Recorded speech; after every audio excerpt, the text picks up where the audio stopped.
Welcome to Beyond Hormones, the Business of Wellness, the podcast for hormone and functional medicine providers who want a thriving, predictably profitable practice and maybe a little less stress along the way. Hi, I'm your host, Jody Lane, and I've worked with lots of clinics in marketing, sales, and business development, and I have seen what works and what doesn't. And here's what I believe. Hormone and wellness care should be available to everyone who wants it. And while providers know the medicine, many struggle with the business side of their cash practice. And that's where I come in. See, this podcast is here to share real strategies, real stories, things you can implement in your practice right away. So I am so glad you're here. Come on, let's go. Hey everybody, welcome back to Beyond Hormones, the Business of Wellness. I'm Jody, and today you're going to hear from someone who's lived both sides of medicine. Yes, the chaos of the ER and the mission-driven world of prevention, hormones, and longevity. My guest today is Dr. Eric Fete, known online as Dr. Eric, and he's built a primarily telemedicine practice across 20 plus states by doing what most clinics just say they do, but don't always deliver. He gives real personalization, fast access to himself, and education that actually empowers his patients. We talk muscle as the organ of longevity, how he navigated the peptide landscape after FDA changes, what marketing has worked best for him, and the patient story that literally made me tear up during our episode, because this work doesn't just change labs, it changes families. I can't wait for you to hear this story. Let's jump in. Hello and welcome to the Beyond Hormones, the Business of Wellness. I am so happy to have Dr. Fete here today. We've known each other for quite a while, haven't we? We have. I've kind of lost track. It's more than a few years. I actually think that, so I can't remember the name of the clinic that you were working with when I first Oh met you. gosh. Yeah. I was in Columbus, Ohio. I had a brick and Elite. mortar with my Elite. Yeah, I was kind of doing some part-time work with them, and I was starting up Primex at that time and all that. So Yeah, that was a yeah, long time ago. Well, I'm so glad that we still stayed friends. absolutely. Do me a favor, just introduce yourself, tell the listeners who you are, what your clinic name is, and kind of what your focus is. Yeah, so thanks for having me on. Appreciate it, and shout out to everybody listening. Jody does a great job, so listen to all the podcasts. So I'm Dr. Eric Fete. I go by Dr. Eric online. So I'm in Ohio, and as Jody mentioned, I had a brick and mortar clinic in Columbus. So I'm from Ohio originally. I'm a board certified physician. I was in the dark side of the traditional medical world for a long time. I was an emergency medicine physician, and that's kind of my origin. So I was always involved in health and fitness and sports, martial arts, etc. My parents were teachers, so I always liked learning. But as I went through the world of emergency medicine, it was great. Had a lot of great stories. Learned how to deal with pretty much all kinds of any medical catastrophe that walks through the door. So learned a lot of good skills, a lot of people skills as well. However, towards the end there, I always had my eye on, kind of ahead. One of my ER mentors always told me, he said, look, have a plan B. You can't really, ER is tough to do when you're, 50, 60 years old kind of thing. It's a tough lifestyle.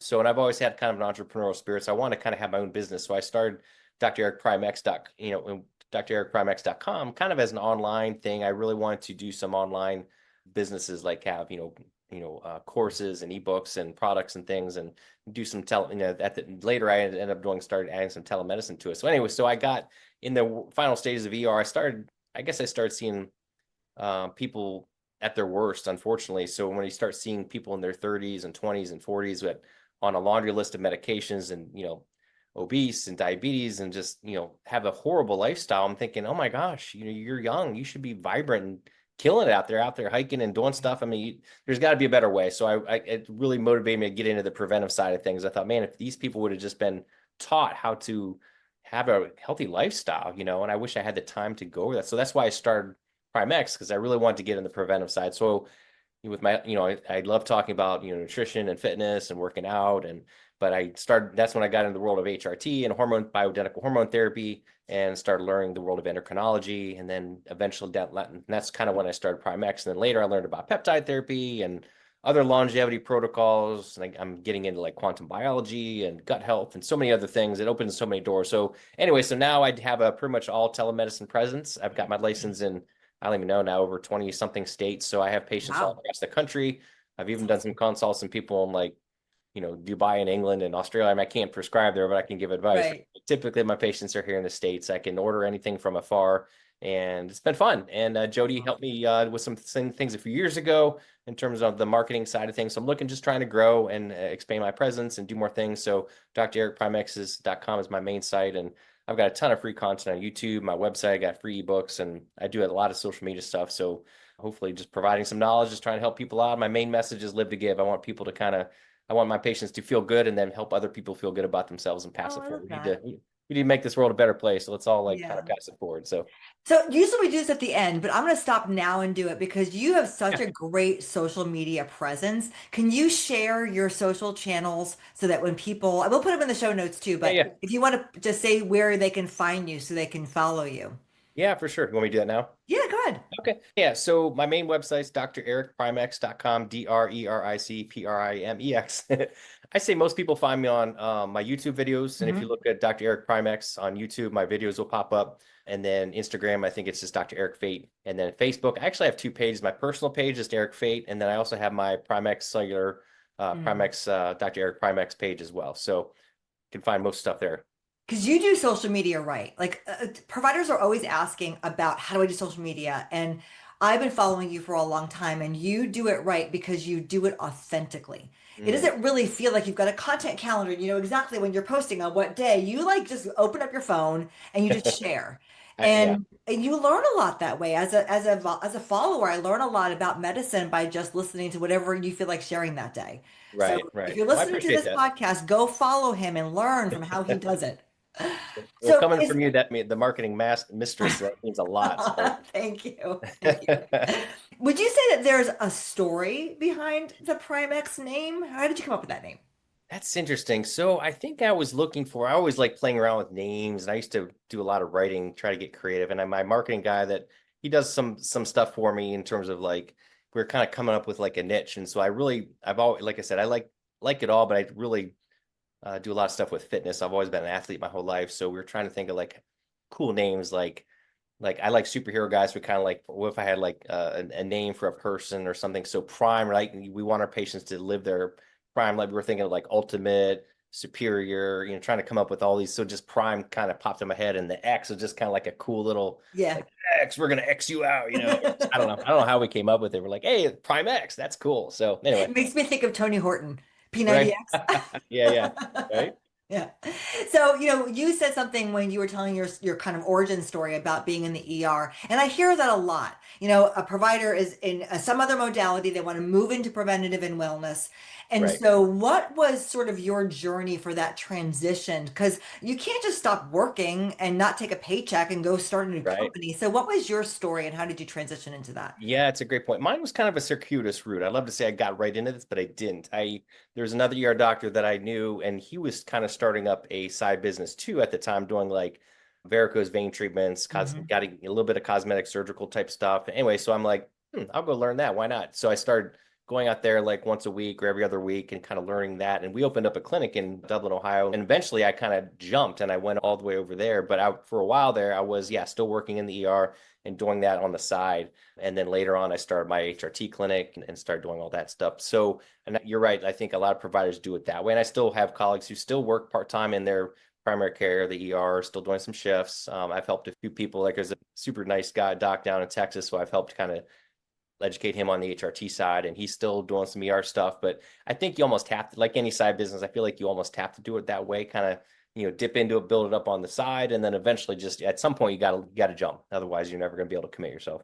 Yeah, it's either you invest, like you go take a business loan and you start a business that way, or you Right. do it sort of this like toe-stepped way, and they Right. both work. It really Yeah. just depends on your personality and what you have the energy for, I guess. Right. Yes, absolutely. So let's talk about when you actually did start Primex and you were starting to do maybe you weren't full time, but you were starting doing a little bit more than the other side jobs. What's something that you implemented early on that you were really proud of or that really worked? Let's see. I guess from the business side, I mean, I guess from the medical side, I mean, just obviously getting into learning how to do it right, right? Getting education from Dr. Ruzier's group at WorldLink, learning how to do hormones the right way, a little bit avant-garde and cutting edge because it's going against the grain from some medical societies. I think really just learning the medicine side, the true science is great.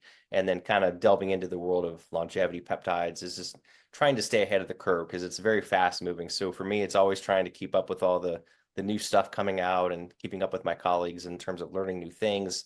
I guess from a business perspective, for me, I guess I always just try to, and maybe this is for another question, but I just tried to like make it unique, like you said, kind of make it my own thing and be more personalized. Like I'm not, if you look online, there's all these big clinics with like tons of providers and multiple staff and like phone trees. And like for me, it's like it's just me. Like Yeah. people email me, they call me. I like to just have like a one-on-one. And like you said, with the social media, I just like to just go. Sometimes, I plan stuff out, but a lot of times something will just pop in my head. So I try to make it more spontaneous and just try to make it fun, I guess. I don't want to be a stodgy medical clinic. I like to have fun and goof around and just make it more real, I guess.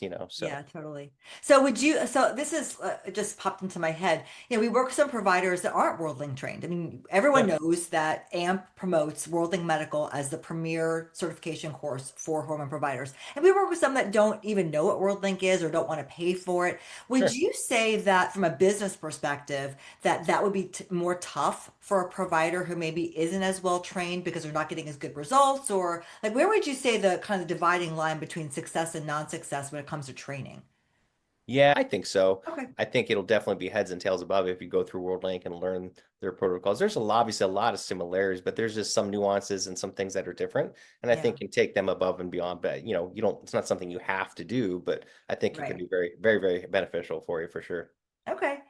So now there's lots of WorldLink trained providers and great providers that aren't WorldLink trained. How do you stay unique? How do you stay like ahead of everybody else where there's a reason that people need to come to Primex versus the hormone clinic down the street?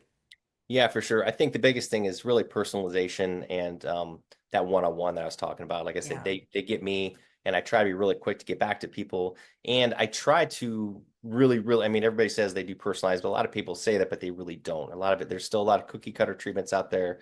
Or if they're in a group, they try not to rock the boat, and kind of everybody does try to do the same thing. With me, I really just can make it as individualized as I want. I don't have anybody else to answer to, so I really try to make it unique to each patient, and I try to go above and beyond, like really trying to hear what they're saying in terms of what they want. My first question is always, what do you want? What are your main goals? What are your concerns? And then I really try to listen. And sometimes I don't even go in with looking at their labs and coming up with the plan. I really just leave a blank slate and just really try to listen to them, really kind of read their body language. And I think, as you know, listening and understanding is an art. A lot of people gets lost nowadays. So and I don't always get it right. Sometimes I'm off base, but typically I really try to find what's really pushing their buttons, like what's really getting them, and then really trying to get to the heart of that. A lot of times, providers in these big clinics just kind of bringing protocols down people's throats, and sometimes you don't have to do that. Sometimes it can just take a more of a nuanced approach. I really try to always start with, people nowadays are very, unfortunately, good or bad, they're very price conscious. So I'm always trying to start with the free stuff. And one of the things I really try to focus on, I think a lot of people are not, and at least not starting to, is I really started on like things like I try to blend the old and the new, like the ancient knowledge of like circadian rhythms, getting out in the sun, grounding, meditation, prayer, the working on the inner game of like, you know, coming up with goals and affirmations and like what is your why, and using the power of light, whether it's red light therapy, sun therapy, cold plunges, things like that, stuff that's free or easier to do before we start adding all these prescription, expensive peptides and hormones and things like that. Right. So I try to dial that in. Like like I said, I've been kind of learning about quantum biology, and it's kind of like this is stuff that's been around for a long time, and now we're starting to get a resurgence of the new, kind of seeing the science behind it. So it's kind of cool to blend some of these ancient strategies and protocols that have been around forever and blending it with the new stuff like hormones and peptides and laser, all Right. the cool stuff, right? So I try to find a unique blend and try to make it fit to that patient, and sometimes I can do some things with them. Again, not only what is their lifestyle, what do they like to do, what do they not like to do. Sometimes we'll do some genetic testing, do some Hmm. micronutrient testing, do some more advanced tests to really personalize it to that person's DNA, to their gut health, to their lifestyle, to their circadian rhythms, their work schedule. So really try to make it unique and personalized above and beyond. It's not just like, here's what we're gonna do, here's the cookie cutter, and it's the same for everybody kind of thing. Wow. How do I sign up to be your patient? That You sounds know? awesome. Fix me. But let's talk about, let's bring all of that you just said is amazing, and I'm sure your patients get fantastic results as well as they enjoy the journey. Like everyone's always talking about the result, But when it comes to wellness, like the entire journey is a part of your life. And you seem like Right. you really hit on so many parts that allow them to experience that. How do you put all that into a package or price that out in a way that is manageable for the patient and predictable for you as a practice?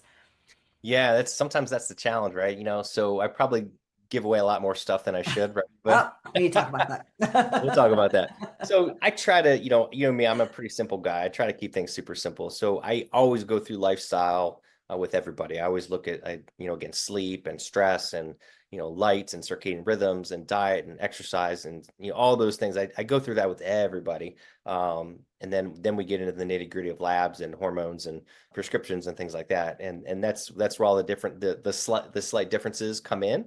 But when it comes to, a lot of that stuff, I'll just give them, that's part of the package, right? If they work with me, I'm going to give them some stuff, give them some tips and ideas in terms of like a cost. It's like I Right. just for the male, I have like basically what I call my health and hormone program. There's one for men, one for women. It's one price. It's like a package. It includes everything in terms of all my time, follow-up calls with me, their hormones that get shipped directly to the patients, lab reviews when they get blood work, stuff like that. So that includes everything. Now peptides are a little different thing. Everyone is a slightly different price, so different charge for each of that. But that's almost like an a la carte add-on, I guess, so to speak. So I really try to keep it simple, just a couple different programs. I do have a big annual program that to include everything for one annual price, but not a lot of people take me up on that. For a lot of people like to pay things 1 month at a time. So Well, and you're so because you really are just like kind of a one-man show, you really can keep your overhead down, which means that you can give a lot of that extra right, service without yeah, having to worry about nickel and diming the patient because it's just you. And yeah, that's great. exactly right. Yep. Now, all the things you do, whether it's hormones, peptides, even the meditation and prayer, like a lot of that can sometimes be a little controversial in terms of traditional medicine. So, how do you handle those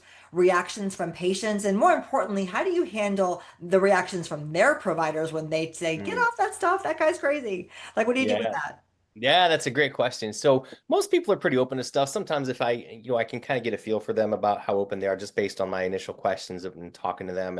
And sometimes, you can't guess. And sometimes I usually do some open-end questions like, hey, have you ever heard of red light therapy? Or have you ever heard of, meditation or whatever? And kind of just feel them out a little bit. And some people are like, oh yeah, I've heard of that. And other people are like, nah, I don't want to do that. And sometimes I'll throw it out there anyway, but I try to be super low key. I never like to pressure anybody. I just like to offer things and give them Mhm. choices and say, hey, you don't have to do this, but here's my thought. You could try this and kind of leave it that way. And a lot of people are just like, they appreciate that. They're like, oh, Yeah. okay, I'll think of it. A lot of people will come back later and like, hey, remember that thing you told me about? And they'll kind of recircle on it. So I think just kind of keeping it low key is I'm not a big salesy guy, like doing all this stuff to get them to buy stuff. I don't like to do Right. that. I mean, so for me, it's just low key. In terms of other providers, fortunately, I don't get a ton of that. Occasionally, I'll get something like, hey, my doc said this, or my doc wants to put me on a statin, or he wants to do this. And I'm always like, oh gosh, here we go.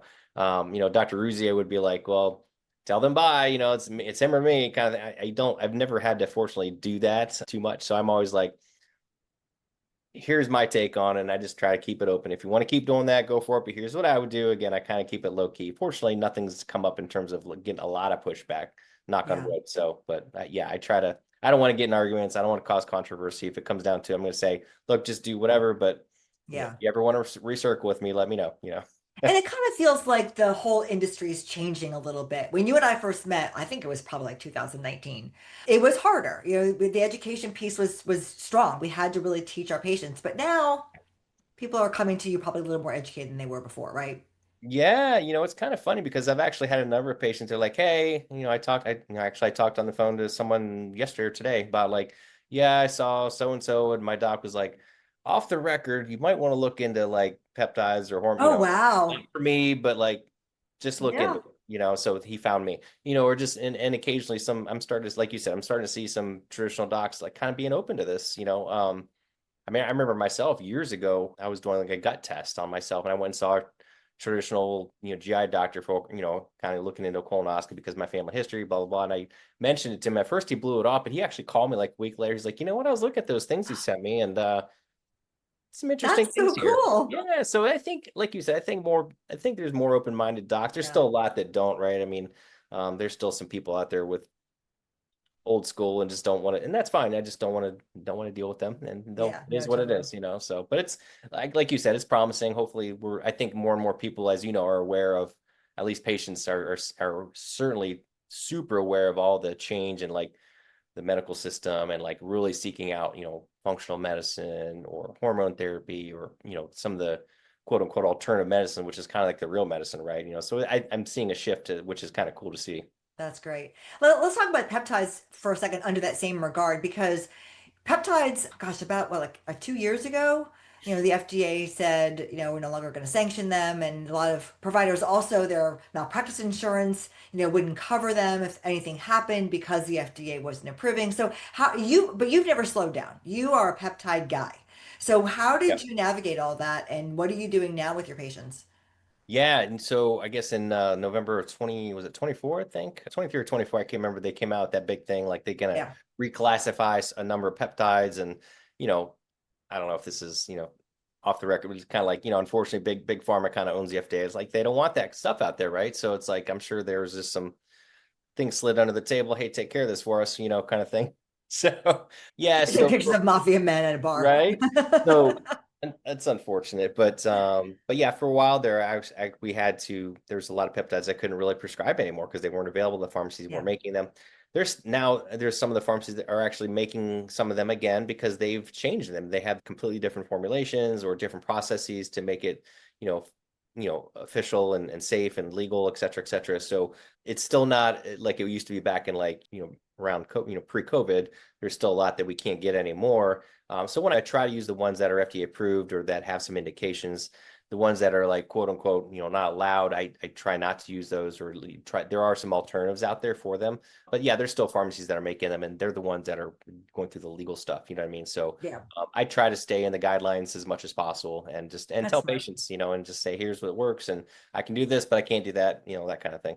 And try to warn them to not, if you're not prescribing it and somebody else is, they should question, where is it coming from? Is it a Right. valid source?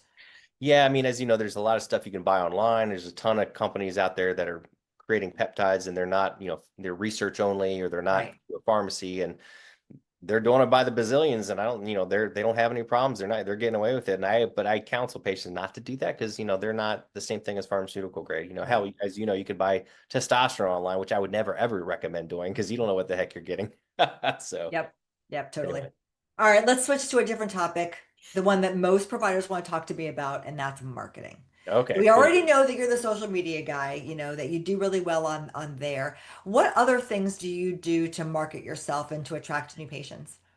Yeah, so for me, as you know, I've always kind of like been more of an organic marketing bootstrapping kind of guy, just mainly because of budgetary constraints and time and things. And it's like, and I hate like, a lot of people like doing all the paid ads and this and that. So for me, that's always been a little bit of a crapshoot. Fortunately, we have done some Facebook ads and in a very, very specific target approach with some good success. But for me, my biggest thing has been referrals, word Mhm. of mouth, especially around COVID time when everything was kind of shut down. I had a lot of trainers, coaches, health coaches that would refer patients to me. They're like, they're working with them on XYZ, but they knew they were really good. They did their job fantastic, but they knew just their lane, right? Right. They know that they shouldn't be practicing medicine without a license. So hey, I'm going to send you Dr. Eric to you. I feel like you have a hormonal deficiency or you need some gut health evaluation. So they'd send them to me. And I still have trainers that do that. I'm actually trying to build up what I call my Primex ambassador program, where I have trainers and coaches refer patients to me for Oh, I love that. legally doing referral fees, the Yeah. right way, and Mhm. then cross marketing, collaboration with, social media and stuff like that, kind of making it fun.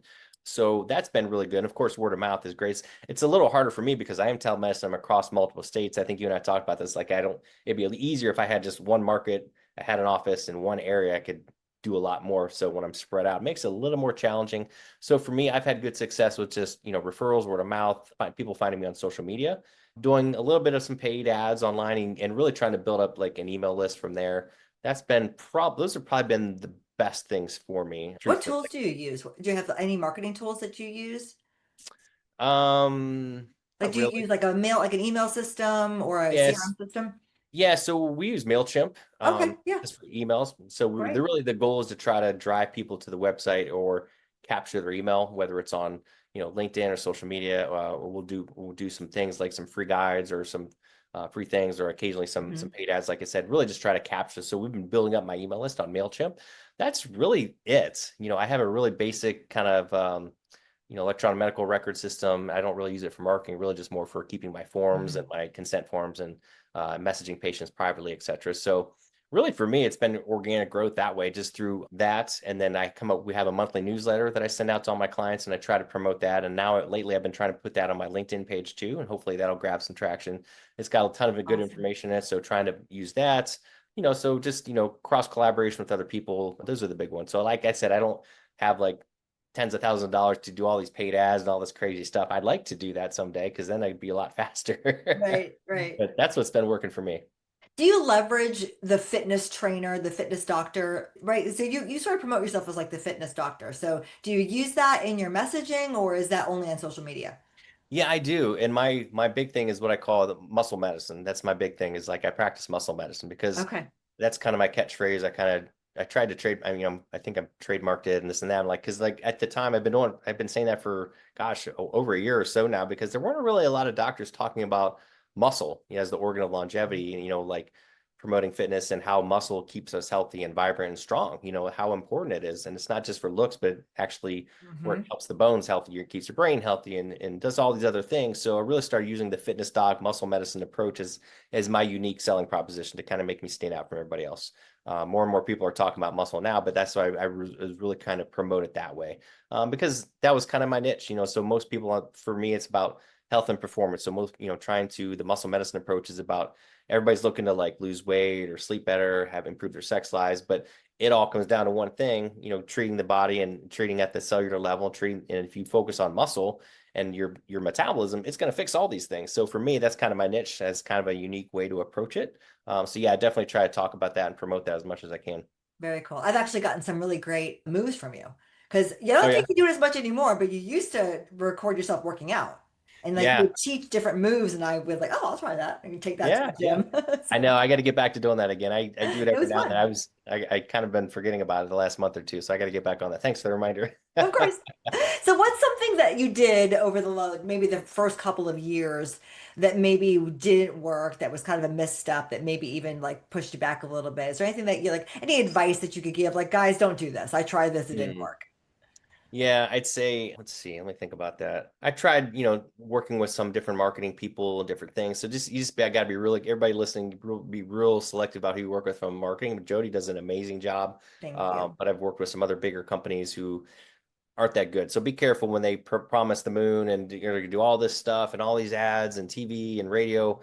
I would stay away from that stuff. I'd stick with the stuff that works, social Yeah, media, SEO, referrals, collaboration, newsletters, stuff like that. Like I agree. we tried like TV ad, not me, but when I was with the brick and mortar, we did like TV, we did radio and print ads, and like, Yeah. it's like you got to be really nichey with that. Otherwise, I think it's a waste of money. Yeah, no, I agree.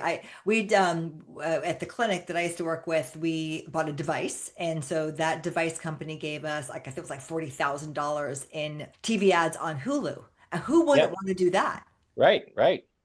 It was awful. I Yeah, think we no, I got didn't. one lead, and it was a completely unqualified lead. Like Mm, I've never been a big fan of TV yeah, or radio. It's just there's nothing to do. Like you hear it and it's great brand awareness. And if you were doing a $20,000 in all the other stuff around it, then that's great. But right. no one's taking an action off of TV or radio. I agree. I Yeah. agree 100%. So one of the things I like to ask most people that come on the podcast is to share a story. So without sharing names, we're not going to break HIPAA here, but is there like a patient that you can share that you met that maybe wasn't doing so good, and the things you did with them, really improved their life? Because this is why we do all this, right? It's all about the Oh my patient. gosh, absolutely. It's fun. I'm glad you mentioned that. I'm actually trying to find it real quick. I have one patient who sent me a text literally this last week, so it's so timely that you sent this to me. Awesome. I won't say his name or anything, but oh my God, I actually got a little bit of a tear in my eyeball when I was Oh, reading this to my wife. So, all right, so this guy is fortunately someone in my area, and I found him and put him on a hormone program. I worked with him on his thyroid, did some other things, and he said he's feeling better. One thing at a time was starting to kick in. He's like, hey, actually a few weeks ago, I said, hey, about a couple of days ago, it was like a switch had been thrown within my system. I was like, I don't want to jinx myself, but I hadn't felt this damn good since the morning of my wreck. This was August 2024. He's been suffering from an accident. Had his fatigue and not feeling himself. Then he sends me this text this last week. Dr. Eric, just another update. First and foremost, everything I do in life is for my family first, then myself. That's why it's hard to focus on all this. I knew that they were seeing me slide in the direction I was headed with my health. It was kind of hard the way I was feeling physically, emotionally, mentally. I hated that. He's like, man, I was just hanging out in the kitchen with my wife and one of our boys, the one that's my sidekick. He's like, out of nowhere, he said, Dad, what's up with you? You've been in a super good mood and acting like the old dad. What's up? He's like, how long have I been acting this way? He said, about 2 weeks or so. He's like, and then the patient to me, he said, dude, I freaking fell apart right there in the kitchen emotionally with so much joy. I can't even explain it. When the kids see it, not even knowing what I'm doing, that's how you know something is working and it's not a placebo. I really just want to say thank you from the bottom of my heart. Thank you. Have a great rest of your day. I was like, Oh I my literally, gosh. I got teary eyed. I was like, oh shit, dude. Oh, you can say it. Wow. It's all right. Wow. Holy shit. I was like, wow. So that Yeah, really, that is amazing. I mean, that gets you through the rough times, right? That oh my gets you gosh. through whatever stress you have and just knowing that you were able to change somebody's life like that. That's Oh my gosh. incredible. I love that. I love, and Oh, when people tell me like, "Hey, I'm doing this, I'm losing weight, I feel good," that's great. But when like I hear that it's affecting their family, I'm like, that's when it really hits me here. Because as a family guy, I understand like when they tell me like, "Oh my gosh, we're having amazing sex again," or like my mhm. kids, I'm happy, like that Yeah. story right there. I'm just like, oh, now it's like awesome. That makes me want to keep doing what I do. So in that same, regard, where are you going? Where do you want to be in 5 years? That's a great question too. I want to keep doing this, for sure. I want to keep scaling and work a little smarter. So I'd like to be able to, now that my kids are older and I want to start traveling more and doing fun stuff and being telemedicine, I have a little more flexibility. So I'd love Right. to be able to build it. Like my original dream was to have a true online business that kind of worked and did things without me, like, whether it's books or courses or things that are kind of churning and enabling me to, pay for stuff. Crap's expensive. And it's like, I don't want to be seeing patients 24/7, 7 days a Right. week. And when I'm, 6 years old, so I love doing it, but I'd love to be able to, whether I hire someone or do some other things and have some other revenue so I don't have to see patients every day. So I can just work maybe a couple days a week and then travel. And then, hey, if we're traveling somewhere, just pop on the computer, see a few patients and be on my way. I'm not looking to, like I know Dr. C who you work with, wants to scale and have all these clinics and this big empire. I don't really want to do that. I want to make, have enough revenue to do what I want to do and be able to retire someday and help my kids and do nice things for other people. But I want to have the lifestyle. For me, it's more about experiences. I want to be able to travel and do fun stuff. So for me, I do want to Right. scale, make it bigger, but I want to work a little smarter Yeah. and less labor intensive, I guess, is what I want to do. Well, and I'm kind of hearing too, like it's coming back to that where you started with your parents. They were educators, and you're an Right, educator too. I mean, you treat and you take care of people, but right, what you said was courses, books, things that you can do to educate the masses, and right, then right. you will take care of, some individual people. I think that's great. What would you say is in the way of you getting that dream? I think right now I can't say normally I would say time, but I have a little bit more time now, a little more flexibility in my schedule. I think for me, I guess it's just I think savvy, like trying to put the pieces in place. Really, I need to like actually take some more time and just actually work on the business and figure Yeah. it out. And then, unfortunately, it's still money. I'm still dealing with the stuff I talked to you about a few years ago. I'm paying off all these bad debts and trying to get rid of stuff. I don't have a ton of cash to just, hey, let's hire this person to do this and pay for these ads. And so I'm trying to build that up that way. So I'd say probably cash and then maybe just a little bit of focus time, a little work time, just Yeah, doing some on the planning. All business. right. Yeah. All right. Well, I think we're going to talk after this call, right? Yes. Well, this has been so much fun. What would you give if a new practitioner came to you and said, "I'm getting ready to start my clinic"? What is one piece of advice that you would give to that person before they got started?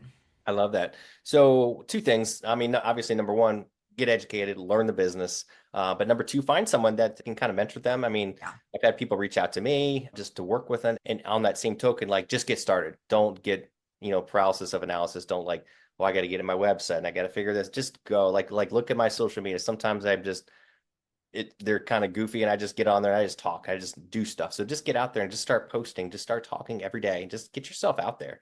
You'll figure it out as you go, so you don't have to have every duck lined up.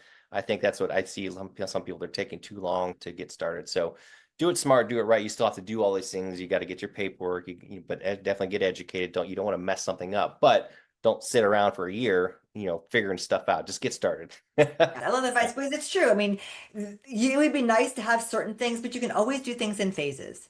Right. As long Exactly. as you have a computer and a medical license and the Yeah. knowledge, you can take care Right. of people. Exactly. Yeah. Exactly. Yeah. Find a, find some, join WorldLink or join another organization where there's people you could talk to and bounce ideas off of.